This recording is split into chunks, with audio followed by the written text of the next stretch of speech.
जंगल में टुनटुनी चिड़िया अपने माँ बाप के साथ रहती थी।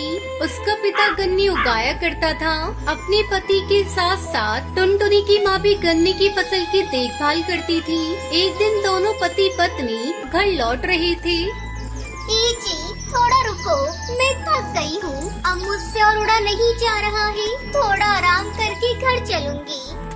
फिर दोनों पति पत्नी एक पेड़ की डाल पर बैठ जाते हैं। उस पेड़ की डाल पर बिजली का तार टूटकर गिरा पड़ा था, जिसकी चपेट में दोनों पति पत्नी आ जाते हैं और उनकी वहीं मौत हो जाती है। काफी देर हो जाती है। टुनटुनी के माँ बाप जब घर नहीं लौटते तब टुनटुनी को उनकी चिंता सताने लगती है।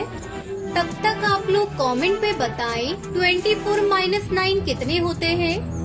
पता नहीं आज मम्मी पापा कहाँ रह गए। रात हो गई है, अभी तक नहीं आए। चारों तरफ अंधेरा हो गया है, कुछ दिखाई भी नहीं दे रहा है। क्या करूँ, किससे पूछूं? टुनटुनी कालू काका के घर जाती है। कालू काका, ओ कालू काका, क्या आपने मेरे मम्मी पापा को देखा है क्या? अभी तक वो घर नहीं आए हैं। नहीं बिटिया, मैंने उन्हें कहीं नहीं देखा। आज तो मैं अपने खेत पर गया ही नहीं था। रात बहुत हो गई है, तुम घर जाओ, कल सुबह देखने जाऊंगा।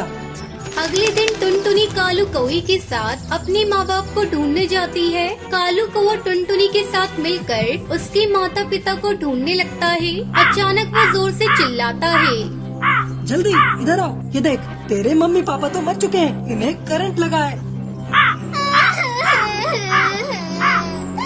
काका, अब मैं क्या करूं? कहाँ जाऊं? किसके साथ रहूं? मैं तो अनाथ हो गई। मत रो बिटिया, मैं तेरी बुआ दुलारी को फोन करके बुला लेता हूँ। तू उनके साथ उनके घर चली जाना। टुनटुनी का रो रो कर बुरा हाल था। अगले दिन उसकी बुआ दुलारी कबूतरी आती है और वो टुनटुनी को अपने साथ लेकर अपने घर जाती है। कुछ दिन यूं ही बीत जाते हैं। एक दिन दुलारी कबूतरी का पति उससे कहता है, अरे दुलारी, बैठे बिठाए इस मुसीबत को अपने गले में बांध लिया। इस महंगाई में अपना गुजारा करना मुश्किल है, ऊपर से तुम इस मनहूस को यहाँ लेकर आ गई।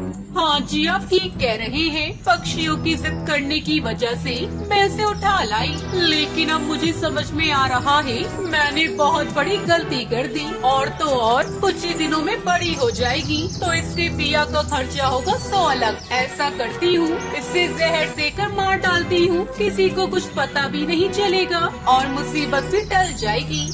जो तुम ठीक समझो दुलारी, वो करो। मैं क्या कह सकता हूँ। अपनी बुआ और फूफा की बात टुनटुनी चिड़िया सुन लेती है और रात होते ही वहाँ से भाग जाती है। उड़ते उड़ते वापस अपने घर पहुँचती है, लेकिन वहाँ अपना घोंसला न देखकर हैरान रह जाती है। फिर वो कालू कौवे के घर जाती है।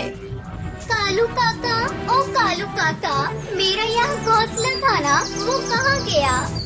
क्या बताऊं बिटिया, तुम्हारे जाने के कुछ ही दिनों बाद एक पक्षी ने तुम्हारे घोंसले पर कब्जा कर लिया। अब तुम्हें रहने के लिए कोई दूसरा घर बनाना होगा। फिर टुनटुनी अपने गन्ने के खेत में पहुंचती है और वहाँ की मिट्टी से अपने लिए एक सुंदर सा घर बनाती है। आज उसे अपनी मम्मी पापा की बहुत याद आ रही थी। पापा, मम्मा, अब मैं यहीं रहूंगी और आपकी तरह गन्ने की खेती करूंगी।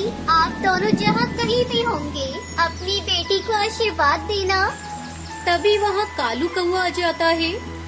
बिटिया, ये तूने बहुत अच्छा किया, अपने खेत में मिट्टी का घर बनाकर। अगर तुझे कभी मेरी जरूरत पड़े तो मुझसे कहने में जरा भी संकोच न करना। मैं हर संभव तेरी मदद करूँगा। कालू काका, मैंने गन्ने उगाने का फैसला किया है। ठीक है बिटिया, मैं तुझे गन्ने की अच्छी किस्म की बीज लाकर दे दूंगा। फिर कालू कौवा वहाँ से चला जाता है। इस तरह टुनटुनी चिड़िया मिट्टी के घर में खुशी खुशी रहने लगती है।